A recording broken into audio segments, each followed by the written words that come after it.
ఈరోజు మా ముఖ్యమంత్రి గారు సొంత ఊరికి పోదాం, నా సొంత ఊరికి రా, నా పాస్బుక్లు చూద్దాం, మీ పాస్బుక్లు చూద్దాం. మా ముఖ్యమంత్రి అక్కర్లేదు, మేము వస్తాం. 2010 నుంచి నిన్ను మేము చూస్తున్నాం, నేను ప్రత్యక్షంగా దగ్గర నుంచి చూస్తున్నా. మా ముఖ్యమంత్రి అక్కర్లేదు, నువ్వు ఎప్పుడు డేట్ చెప్తావు చెప్పు, నీ ఊరికి వస్తా. బిఫోర్ మంత్రి జగదీష్ రెడ్డి, ఆఫ్టర్ మంత్రి జగదీష్ రెడ్డి చర్చ పెడదాం. నీ సవాల్ నేను స్వీకరిస్తా, నేను వస్తా పాండి. అప్పుడు ఎన్ని చెంపదెబ్బలు తింటావో, ప్రజలతో ఎన్ని తిట్లు తింటావో, ఎన్ని సివాట్లు పడతావో చూద్దాం. నీ గ్రామ ప్రజల్ని అడుగుదాం, ఎవరొద్దు.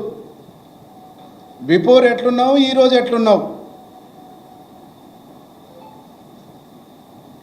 కాబట్టి జగదీష్ రెడ్డి బాధితుల అలా సొంత పార్టీలనే ఆయనతో సఫర్ అవుతున్నటువంటి బాధితుల సంఘం చాలా ఉంది ఆ జిల్లాలో. దాన్ని కవర్ చేసుకోవడం కోసం, మీ నాయకత్వం కాడ మెప్పులు పొందడం కోసం నువ్వు ఏది పడితే అది మాట్లాడి, ఏది పడితే అది చేస్తే నల్గొండ జిల్లా ప్రజలు నువ్వు 100 జన్మలు ఎత్తినా నిన్ను విశ్వసించరు, నమ్మరు.